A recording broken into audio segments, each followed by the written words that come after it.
300 millions de dollars, c'est la somme qu'un seul homme a parié contre l'argent métal. Un milliardaire chinois qui vit à Gibraltar, qui évite les caméras et qui a déjà gagné 3 milliards de dollars sur l'or. Son nom est Bian Ximing. Et la semaine dernière, il a construit la plus grande position vendeuse sur l'argent jamais enregistrée à la bourse de Shanghai. 450 tonnes de métal, 30 000 contrats. Au même moment, à Washington, le vice-président J.D. Vance réunissait 54 pays pour restructurer le marché mondial des minéraux critiques, dont l'argent fait partie. Alors voici la question que personne ne pose. Qui va gagner cette guerre? Le milliardaire chinois qui parie sur l'effondrement ou le gouvernement américain qui construit un nouveau système? C'est ce que nous allons décortiquer ensemble, mais attention, la réponse pourrait changer votre compréhension de ce qui se passe réellement sur les marchés des métaux précieux. Commençons par l'homme. Bian Ximing n'est pas un spéculateur ordinaire, c'est un trader qui a bâti sa fortune en pariant sur l'or à la bourse de Shanghai depuis début 2022, 4 ans de position haussière, près de 3 milliards de dollars de profit selon Bloomberg. Et pourquoi un homme qui a gagné des milliards en étant haussier sur l'or devient soudainement baissier sur l'argent? Qu'est-ce qu'il voit que nous ne voyons pas? La réponse est dans la recherche financière, lien ci-dessous. Mais d'abord, laissez-moi vous montrer pourquoi cette histoire est bien plus grande qu'un simple pari de trader. Bian Ximing opère via sa société Zhongkai Futures et les données de la bourse de Shanghai montrent que sa position vendeuse est passée de 18 000 lots le 28 janvier à 28 000 lots le 30 janvier, le jour exact où l'argent atteignait son record historique de 121 $. Il a vu le sommet et il a parié sur la chute. Le 30 janvier 2026, l'argent a perdu plus de 30% en une seule journée. La pire chute depuis 1980, depuis les frères Hunt. Résultat pour Bian Ximing, environ 2 milliards de yuans de gains papier, près de 288 millions de dollars. Mais la question du pourquoi reste entière. La réponse officielle, celle que Bloomberg rapporte, c'est qu'il considère que la hausse de l'argent était purement spéculative, poussée par le levier et le positionnement, pas par les fondamentaux. Peut-être, mais il y a une autre lecture, et c'est là que l'histoire se complique.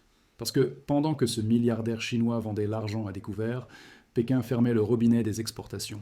Le 1er janvier 2026, la Chine a reclassifié l'argent comme matériau stratégique, au même rang que les terres rares et l'antimoine. Seules 44 entreprises approuvées par l'État ont désormais le droit d'exporter, chacune devant justifier une capacité de production d'au moins 80 tonnes par an et des lignes de crédit supérieures à 30 millions de dollars. Des centaines de petits et moyens exportateurs ont été éliminés du jour au lendemain. Et la Chine contrôle entre 60 et 70% des exportations mondiales d'argent raffiné. Le plus grand fournisseur mondial a fermé le robinet. 2 semaines plus tard, un de ces milliardaires prend la plus grande position vendeuse de l'histoire de Shanghai. Et 3 jours après le crash, Washington réunit 54 pays. Stop. Je viens de vous montrer 2 forces en collision directe. D'un côté, Bian Ximing et ses 30 000 contrats vendeurs. De l'autre, 54 pays réunis par Washington pour restructurer le marché physique. Mais il y a une question que je n'ai pas encore posée, la question qui relie tout. Si les États-Unis mettent en place un prix plancher pour les minéraux critiques et que l'argent est classifié comme minéral critique depuis novembre 2025, que se passe-t-il avec la position vendeuse de Bian Ximing? Je ne répondrai pas à cette question dans cette vidéo, pas parce que je ne peux pas, mais parce que la réponse nécessite des données qui changent chaque semaine, des chiffres que je mets à jour régulièrement, des connexions que j'ai documentées pendant des mois. Cette réponse est dans la recherche financière, avec les analyses sur l'argent, le dollar, et chaque nouveau développement, un accès pour toujours, lien dans la description. Maintenant, laissez-moi vous montrer ce que Washington prépare en face, parce que ce qui s'est passé le 4 février n'est pas une simple conférence, c'est une déclaration de guerre économique. J.D. Vance a ouvert la réunion avec des mots qui n'ont laissé aucune ambiguïté. Il a dit que le marché international des minéraux critiques est en échec, qu'il ne crée pas de marché domestique, qu'il ne protège pas la sécurité nationale, que les chaînes d'approvisionnement restent fragiles et exceptionnellement concentrées. Il a ensuite prononcé la phrase clé, je cite, « Nous allons établir des prix de référence pour les minéraux critiques à chaque étape de production. Pour les membres de la zone préférentielle, ces prix de référence fonctionneront comme un plancher, maintenu par des tarifs ajustables. » Fin de citation. En langage simple, un prix plancher garanti par des droits de douane pour tous les pays qui rejoignent le bloc. Le secrétaire d'État Marco Rubio a renforcé le message en disant que l'objectif est d'avoir un marché mondial sécurisé, une chaîne d'approvisionnement durable et accessible à chaque nation à un prix abordable. 2 jours avant cette réunion, Trump avait déjà lancé la première salve, Project Vault, 12 milliards de dollars, 10 milliards de prêts de la banque Export-Import américaine, plus 1,670 milliard de capitaux privés. Les questions sont plus importantes que les réponses, mais les bonnes réponses n'ont pas de prix. La recherche financière a les deux, lien ci-dessous. Continuons. C'est la première réserve stratégique de minéraux critiques pour l'industrie civile dans toute l'histoire des États-Unis. Trump a dit que les entreprises américaines ne seront plus jamais victimes d'une pénurie. GM, Boeing, GE Vernova, Western Digital, les géants de l'industrie sont déjà impliqués. Et cette semaine, 11 accords bilatéraux ont été signés avec 7 autres en négociation. Le Congrès avait déjà alloué 2 milliards l'été dernier pour le stockage dans la réserve de défense nationale, le plus gros investissement dans ce domaine depuis la fin de la guerre froide. Tout converge vers un objectif unique, briser le contrôle chinois sur les matières premières critiques et créer un système de prix qui reflète la réalité physique plutôt que la manipulation papier. Maintenant, regardons la réalité physique, parce que c'est ici que l'histoire prend une dimension que le monde de la finance papier refuse de voir. Pendant que Bian Siming engrangeait ses millions sur des contrats papier à Shanghai, le marché physique de l'argent racontait une histoire complètement différente, une histoire de pénurie, de blocage et de panique silencieuse. Le 5 février 2026, l'argent spot se négocie autour de 74 $ l'once, nettement en dessous du record de 121 $, atteint le 29 janvier, mais encore plus du double de ce qu'il valait un an plus tôt quand il était à 32 $. Retenez bien ce chiffre, parce qu'il vous dit quelque chose d'essentiel. La tendance de fond n'a pas changé. C'est le levier spéculatif qui s'est effondré, pas les fondamentaux du marché. Et voici le paradoxe qui devrait inquiéter tout investisseur sérieux. Pendant que le prix papier s'effondre, le marché physique se fige complètement. Aux États-Unis, des raffineries ont cessé d'acheter l'argent physique, pas par choix, mais par nécessité mathématique. Les taux de location de l'argent, c'est-à-dire le coût pour emprunter du métal physique sur le marché de Londres, sont passés de moins de 2% à plus de 100% en quelques jours seulement. 100% de taux de location quand il coûte plus cher d'emprunter l'argent que de l'acheter, tout le système de traitement et de recyclage se bloque. Les raffineries ne peuvent plus financer leurs opérations courantes, les fonderies ne peuvent plus traiter le métal qui arrive, le cycle normal de recyclage de l'argent s'arrête net. Des courtiers en Australie ont suspendu les ventes d'argent physique, et pas à cause d'un manque de demande, bien au contraire. La demande de détail a explosé, c'est le métal lui-même qui n'est plus disponible en quantité suffisante. L'Inde, deuxième plus grand consommateur d'argent au monde, a augmenté les marges sur les contrats d'argent de 7%, et sur l'or de seulement 3%, les bourses n'augmentent pas les marges par confort, elles le font par peur, et quand l'argent est frappé 2 fois plus fort que l'or, cela vous dit quel métal est véritablement sous pression. Pendant ce temps, le marché des contrats à terme est en backwardation. Pour ceux qui ne sont pas familiers avec ce terme, cela signifie que le prix pour acheter de l'argent aujourd'hui, tout de suite, est plus élevé que le prix pour l'acheter dans 3 mois. En conditions normales, donc c'est l'inverse. On paye un petit supplément pour la livraison future, pour couvrir les colas de stockage et d'assurance. Quand cette relation s'inverse, c'est le signal le plus puissant de pénurie physique qui existe dans un marché de matières premières. Le marché vous dit littéralement que le métal disponible aujourd'hui vaut plus que la promesse de métal demain, parce que personne n'est certain que le métal sera effectivement disponible demain. La dernière fois que l'argent a connu une backwardation de cette ampleur, c'était en 1980, pendant l'épisode des frères Hunt. Et nous savons tous comment cette histoire s'est terminée. Alors posez-vous la question fondamentale, comment un milliardaire peut-il gagner des centaines de millions en vendant un métal à découvert sur le marché papier pendant que le monde réel manque physiquement de ce même métal? La réponse, c'est la fracture grandissante entre le marché papier et le marché physique. Ce sont deux univers qui coexistent sur la même planète, mais qui racontent deux histoires diamétralement opposées, et cette coexistence ne peut pas durer indéfiniment. Dans le monde du papier, Bian Siming est indéniablement un génie du timing. Il a identifié l'excès de spéculation, l'effet de levier démesuré, les positions longues surchargées, le sentiment euphorique qui avoisinait la folie, et il a parié contre la foule au moment exact où les bourses augmentèrent les exigences de marge, ce qui a déclenché des liquidations forcées en cascade chez les petits spéculateurs. C'est purement mathématique. Dans le monde physique, l'argent disparaît à un rythme alarmant. Les inventaires enregistrés du COMEX aux États-Unis ont perdu 70% de leur volume depuis 2020. Les coffres de la LBMA à Londres ont perdu environ 40% de leurs réserves.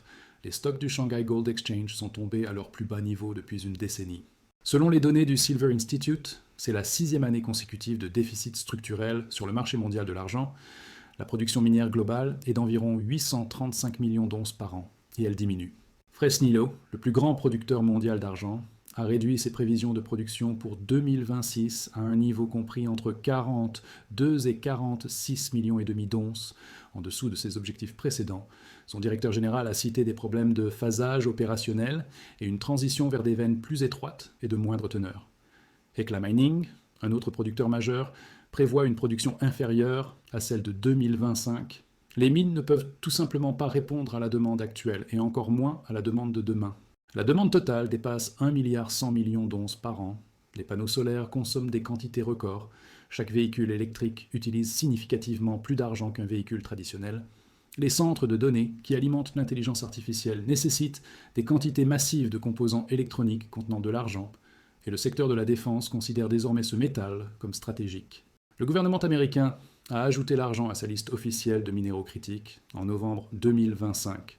Le USGS l'a classifié comme actif stratégique début 2026. Et maintenant, avec Project Volt, le système de prix plancher et la mobilisation de 54 pays, Washington construit une infrastructure complète pour sécuriser ses approvisionnements. Alors récapitulons les pièces de cet échiquier, parce que la vue d'ensemble est saisissante. D'un côté, Bian Siming, un trader brillant qui exploite la folie spéculative du marché papier. Sa logique est implacable.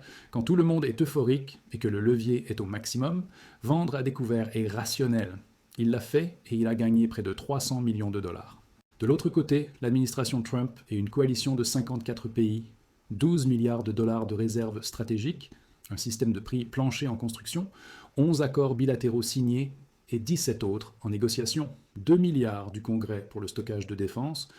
Leur stratégie est fondamentalement différente. Ils ne jouent pas sur le marché papier, ils restructurent le marché physique pour que les prix reflètent la réalité. Et entre ces deux forces, il y a Pékin. La Chine a reclassifié l'argent comme matériau stratégique le 1er janvier, restreint les exportations à 44 entreprises seulement et contrôle 70% de la capacité de raffinage mondiale. IAT, il y a une coordination entre les restrictions chinoises et le pari de Bian Siming. On ne peut pas le prouver, mais observez la chronologie. Restriction d'exportation le 1er janvier, record historique le 29 janvier, crash de 30% le 30 janvier, position vendeuse massive exactement au sommet, Project Volt le 2 février, réunion ministérielle le 4 février, annonce du prix plancher le même jour. Chaque pièce s'emboîte avec une précision troublante. Maintenant, parlons de ce qui compte réellement pour vous et votre patrimoine. Le court terme va rester volatile, il ne faut pas se faire d'illusions. Quand le sentiment devient excessivement haussier et que le levier spéculatif atteint des extrêmes, les corrections sont inévitables, même dans un marché fondamentalement tendu. Depuis le creux de cycle en 2022, ces corrections se sont produites à chaque phase d'euphorie, et à chaque fois elles ont été suivies par une reprise de la tendance haussière qui a mené les prix vers de nouveaux sommets. La tension fondamentale n'est pas résolue. C'est la clé de toute cette analyse. Les prix papier s'effondrent pendant que la pénurie physique s'intensifie. L'un des deux doit nécessairement céder. Soit le marché physique trouve miraculeusement des centaines de millions d'onces d'argent qui n'existent pas, soit le marché papier finit par refléter la réalité de la rareté. L'histoire nous dit lequel cède en premier. JP Morgan a publié une note dimanche prévoyant que l'or atteindra 6 300 $ l'once d'ici fin 2026, soit une hausse de 30% par rapport aux niveaux actuels. Si le ratio or-argent se maintient autour de 50 pour 1, comme c'est le cas actuellement, faites le calcul vous-même. Mais ce ne sont que des projections bancaires. Ce qui n'est pas une projection, ce sont les faits suivants. Le déficit structurel existe depuis 6 ans sans interruption. Les restrictions d'exportation chinoises sont entrées en vigueur et ne montrent aucun signe d'assouplissement. La backwardation sur les contrats à terme signale une pénurie physique aiguë. Des dealers et des raffineries suspendent leurs opérations par manque de métal, et 54 pays viennent de se réunir pour créer un nouveau système de prix qui reflète la réalité. Ceci n'est pas un conseil financier, c'est de l'information, des faits vérifiés auprès de sources publiques, des données que vous pouvez vérifier vous-même. Faites vos propres recherches, comprenez les risques avant d'agir. L'effet de levier qui se dénoue peut créer des mouvements violents dans les deux directions, à la hausse comme à la baisse. Investissez avec logique, pas avec émotion. Ne suivez personne aveuglément, ni un milliardaire chinois, ni un gouvernement, ni une chaîne YouTube. Utilisez votre propre jugement et votre propre analyse. Si ce que vous avez entendu aujourd'hui vous a aidé à mieux comprendre ce qui se passe sur les marchés des métaux précieux, abonnez-vous à cette chaîne et activez les notifications, parce que les prochaines semaines vont être déterminantes pour l'avenir du marché de l'argent. Quand un milliardaire a 300 millions de dollars en jeu d'un côté et que 54 pays coordonnent une restructuration du marché de l'autre, les choses bougent vite, et vous voulez être informé au moment où elles changent. On se retrouve demain avec les derniers développements.